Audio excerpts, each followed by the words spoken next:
नमस्कार, मैं ऋषभ चंद जैन भारतीय मतदाता संगठन से बोल रहा हूँ। आप, आपका परिवार, आपका संस्थान कोरोना के विकट में सुरक्षित होंगे, भारत से और पूरी दुनिया से जल्दी भाग जाए, वुहान वापस चली जाए तो बहुत अच्छा होगा। जल्दी से जल्दी इसकी वैक्सीन निकले और इसका इलाज की दवाई तैयार हो, तभी इस संकट की घड़ी इसका संकट दूर होगा। इस दौरान मैं अभी 2-2.5 महीने से घर पर ही हूँ। 76 वर्ष की उम्र हो जाने के कारण सरकार ने, कोरोना ने घंटी बजा दी, बाहर न निकलना, और बुढ़ापे में हर महीने 1-2 नई बीमारी घर में घुस जाती है शरीर के। अभी शरीर की सेवा में भी समय बढ़ गया है, कुछ न कुछ उसकी बीमारियां देखनी पड़ती है। ये शरीर जवानी में जो मनुष्य का सेवक होता है, बुढ़ापे में मनुष्य जीव शरीर का सेवक बन जाता है। ऐसी स्थिति में मैं आप सबसे ये निवेदन करना चाहता हूँ कि भारतीय मतदाता संगठन सुचारू रूप से अपनी क्रिया जारी रखे, अपनी आवाज़, देश के मतदाताओं की आवाज़ अधिकारियों तक, राष्ट्र के सोचने वाले लोगों तक, सही दृष्टिकोण और रिफॉर्म्स को आगे ले जाने वाले लोगों तक न्यायपूर्ण तरीके से, सच्चाई के साथ में, बिना किसी से डरे हुए, बिना किसी पार्टी के डर के आगे ले जाते रहें, कहते रहें। कहना हमारा काम है, रिफॉर्म्स लाना सरकार का काम है। सरकार खुद इन सब गलतियों में जिम्मेवार भी है, भागीदार भी है, और सरकार की खुद की मंशा राष्ट्र धर्म के अनुकूल अभी तक नहीं दिख रही है। पब्लिक को कहना, आदर्श वाक्यों को लिखना अलग बात है, और उन पर चले जाना दूसरी बात है। तो ये गैप दूर होनी आवश्यक है। या तो ये सरकार इन बातों को स्वीकार करे, और नहीं तो गरीब जो इस व्यवस्था से और गरीब बनता जा रहा है, उनकी आवाज़ पार्लियामेंट में सुनी ही नहीं जाएगी। 88%, 90% तो आबादी जो पार्लियामेंट में है, असेंबलीज में है, वो करोड़पति, अरबपति हैं। गरीब तो 2-4 नाम के हैं, और हैं भी तो उनकी आवाज़ कोई नहीं सुनता है। न वो अपनी बात पार्लियामेंट में मनवा पाते हैं, न पार्टी लाइन छोड़ के कुछ बोल पाते हैं। तो जब देश के अंदर में गरीबों की संख्या ज़्यादा हो, 70% गरीब हो, तो पार्लियामेंट में भी 70% गरीब होने चाहिए। जब तक करोड़ों रुपए खर्च करके लोग पार्लियामेंट में जगह काबिज होंगे, विधानसभाओं में काबिज होंगे, तब गरीब कहाँ अपना स्थान ले पाएगा।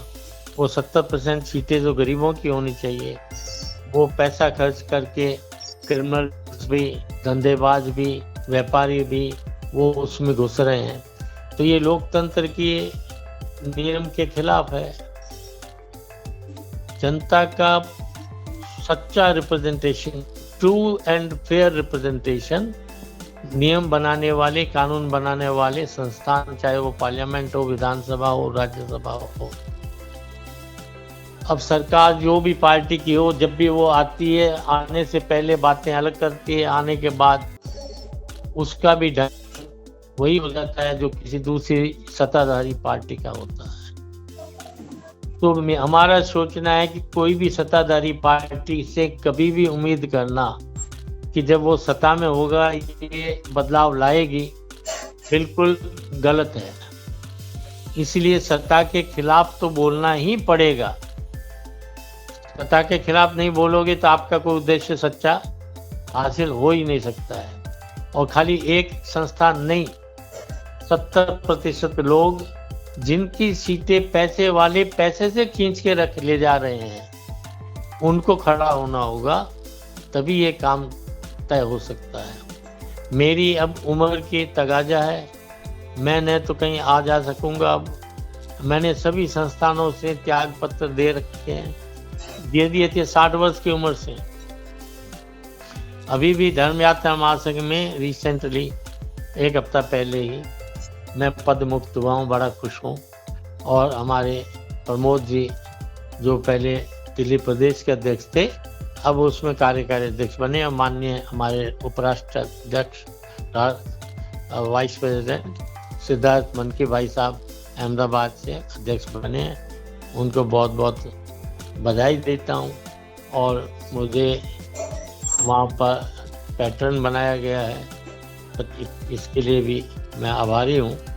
हालांकि मैं कुछ कंट्रीब्यूट कर पाऊँगा इसमें संदेह है। तो मैं चाहता हूँ कि भारतीय मतदाता संगठन और मजबूत बने।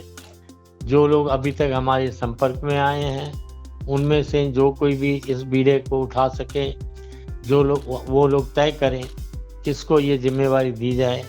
और मैं इसमें अब जीरो बन कर के ये देखना चाहता हूँ, जब तक मेरा प्राण है, सांस है, कि ये संस्थान कितना तरक्की करता है, कितना आगे जाता है, कितना विद्रोह करता है, कितना क्रांतिकारी तरीके से जो लोग सच्चे लोकतंत्र की स्थापना के लिए जो पूरी जनता के हर एक विभाग का पूरा रिप्रेजेंटेशन, गरीबों का भी हो, अमीरों का भी रिप्रेजेंटेशन हो, लेकिन अमीरों का रिप्रेजेंटेशन उसी परसेंटेज में हो जिस परसेंटेज में अमीर है इस देश में।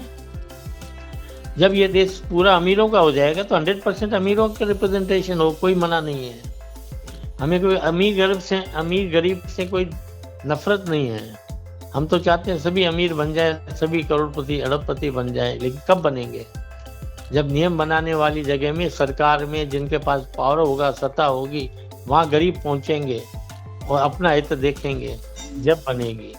और ये हमारे लोकतंत्र के सारे सुधार इसी दृष्टिकोण से हैं। तो मैं चाहता हूँ जो भी गरीबों का मसीहा हो, जो इस तरह का रिप्रेजेंटेशन संसद में, विधानसभाओं में, न्यायपालिका में, कार्यपालिका में दे सके, ऐसा संगठन, मजबूत संगठन, राष्ट्रीय स्तर का संभालने वाले सुयोग्य व्यक्तियों को आमंत्रित करता हूँ, वो आए और इस ज्योति को आगे ले जाएं। मैं प्लान कर रहा हूँ 15 दिन में बाद कभी भी उचित समय, जो भी आप लोगों से फीडबैक मिलेगा, महेंद्र राणा जी को फीडबैक दीजिए किस समय सही रहेगा। एक हम जूम मीटिंग हमारे जुड़े हुए सभी कार्यकर्ताओं के साथ रखना चाहता हूं, ताकि वो सही निर्णय लेके इस संस्थान को और ज़्यादा बहुत सक्रिय और गरीबों को डेमोक्रेसी में अपना हक दिलाने के लिए व्यवस्था परिवर्तन, कानून परिवर्तन और सारा संविधान परिवर्तन जितना आवश्यक हो, पीपल्स रिप्रेजेंटेशन एक्ट में जो कानून चेंज करने हो, और इलेक्शन कमिश्नर को जो और नए अधिकार देने हो और नए जो शक्ति देनी हो, वो सब विषयों पर जैसा वो चाहे। लेकिन हमारा सपना खाली आवाज़ उठाने के लिए नहीं है, सपने को साकार करना है। इसलिए आप सभी बंधुओं को खुला निमंत्रण है, आप अपने सोच से इस बने हुए प्लेटफॉर्म को आगे ले जाएं, बड़ा करें, राष्ट्र में इसकी एक बुलंद आवाज़ हो, और खाली आवाज़ नहीं हो, ये एक सोर्स बने, एक प्रेरणा सूत्र बने बदलाव के लिए। बहुत बहुत धन्यवाद। पुनः आपके लिए, आपके परिवार के लिए शुभकामनाएं। जो भी अभी करें, कोरोना का भय जब तक है, कोरोना से बचकर करें। धन्यवाद। जय हिंद, वंदे मातरम।